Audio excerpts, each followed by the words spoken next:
Makasih ya.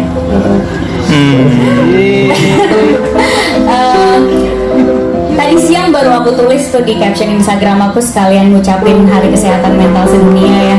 Kesamaan sifat antara Tari dan Prilly gitu.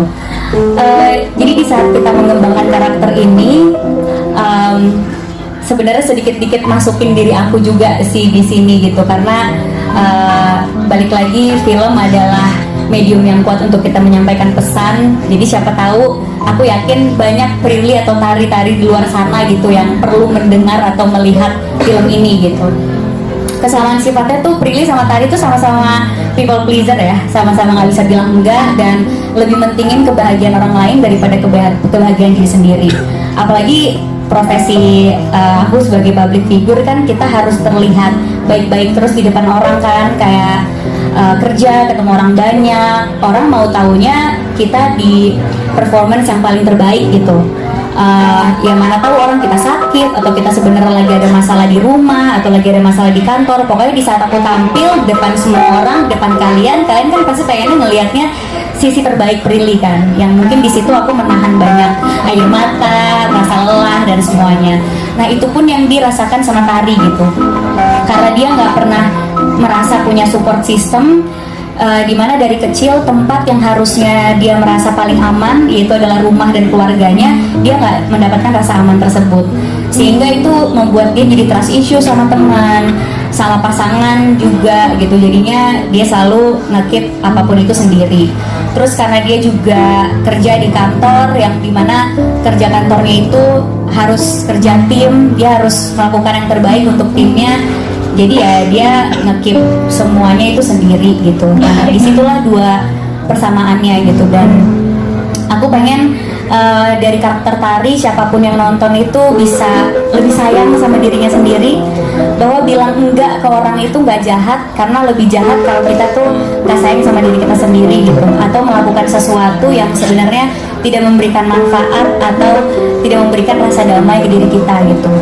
Kadang kan kita ngerasa ya udah deh yang penting dia seneng, ya udah deh yang penting ini semuanya aman. Tapi kita suka lupa sama diri kita sendiri, kitanya aman gak sih, kitanya seneng gak sih gitu. Kalau misalnya dulu aku ditanya gitu, Prilly kebahagiaan buat kamu apa sih? Aku dulu jawabnya kalau ngeliat orang-orang di sekitar aku bahagia gitu. Karena aku sendiri nggak tahu bahagia buat diri aku tuh apa, karena aku selalu maunya nyenengin orang. Nah semoga dengan adanya film ini, orang-orang yang kayak aku atau kayak Tari itu bisa jawab apa kebahagiaan buat diri dia tanpa bergantung sama kebahagiaan orang lain. Baskara tuh beda banget sama Dipta ya. Sebetulnya saya lahir dari keluarga yang sangat bahagia dan saya S3 di luar negeri dan lain-lain. Ini nggak relate banget tuh. Cuman untuk masuk ke karakter ini saya mencoba untuk meresearch ya.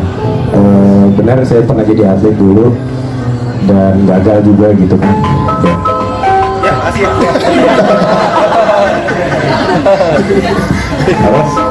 Ada iya, sebenarnya pernah jadi atlet. Oh iya, pernah jadi atlet dan sebenarnya nggak gagal sih, karena waktu itu saya jadi atlet karena paksaan orang tua kan. Terus kalau di sini Baskara adalah seorang yang ingin jadi atlet tapi gagal. Jadi ya kurang lebih mirip lah gitu.